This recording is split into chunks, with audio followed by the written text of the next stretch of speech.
आपण पाहताय महाराष्ट्र खबर न्यूज। या बातमीचे प्रायोजक आहेत श्री गणेश ज्वेलर्स अँड सराफ हडपसर पुणे। नमस्कार, मी सुद्धा महाराष्ट्र खबर न्यूज मध्ये आपल्या सगळ्यांचं स्वागत। आजही आदरणीय दादांच्या विमान दुर्घटनेबाबत सभागृहाच्या कामकाजात चर्चा नाही। अर्धे अधिवेशन संपले, पण दादांच्या विमानाचा अपघात की घातपात ही चर्चा महाराष्ट्राच्या सभागृहात न होणे ही बाब वेदनादायी आणि तितकीच चिंताजनक आहे। नेमकं पाणी कुठं मुरतंय तेच कळना। राजकारण खरंच वंगाळ असतं हे दादांचे शब्द खरे ठरलेत असं म्हणत राष्ट्रवादी काँग्रेसचे आमदार अमोल मिटकरी यांनी संताप व्यक्त केलाय। त्यांनी याबाबत पोस्ट देखील लिहिली आहे। तसेच माध्यमांशी बोलताना अमोल मिटकरींनी म्हटलं की सर्वांना हे वाटत आहे की अजितदादांच्या विमानाचा घातपात आहे की अपघात, याची सखोल चौकशी झाली पाहिजे, पण हे नुसतं वाटून चालत नाही।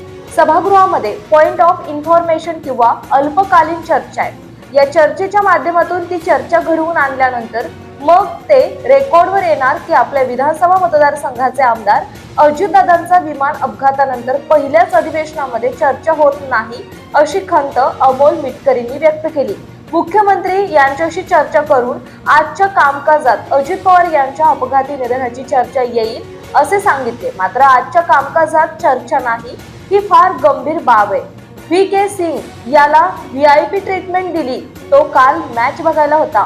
माळी कुटुंबियांना त्यांच्याकडून धमक्या येत होत्या। मी मुख्यमंत्री यांना भेटून माळी कुटुंबियांच्या संरक्षणाबाबत बोलणार आहे।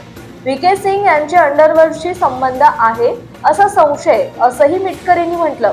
पुढे ते म्हणाले की जेव्हा अधिवेशन संपल्यानंतर मतदारसंघात गेल्यानंतर जनता आम्हाला विचारेल आणि हे वास्तव आहे।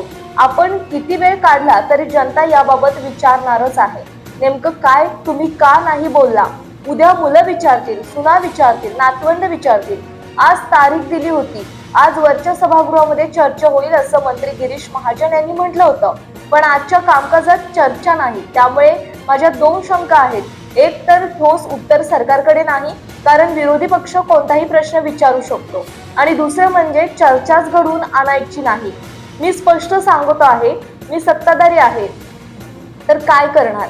यामध्ये माझा दोष आहे का? रोज अपघाताची चर्चा चर्चेला येते। सत्ताधारी पक्षात असलो तरी अजितदादांमुळे मी सत्तेत आहे, आणि त्या माणसासोबत असं झालं असेल तर प्रश्न विचारणं हे माझं नैतिक कर्तव्य आहे। यामध्ये दोन गोष्टीच दिसत आहेत। मी पुन्हा सांगतोय की माननीय गृहमंत्र्यांना उत्तर द्यावं लागतंय, आणि कुठल्याही प्रश्नाचं उत्तर चुकीचं जाऊन नवीन वाद महाराष्ट्रात होऊ नये, त्यामुळे पूर्ण प्रश्नांची उत्तर आल्याशिवाय आपण उत्तर द्यायचं नाही, आणि म्हणून ती चर्चा थांबवली असावी किंवा चर्चा होऊ नये यासाठीच हे सगळं चालू असावं अशी शक्यताही अमोल मिटकरींनी बोलून दाखवली।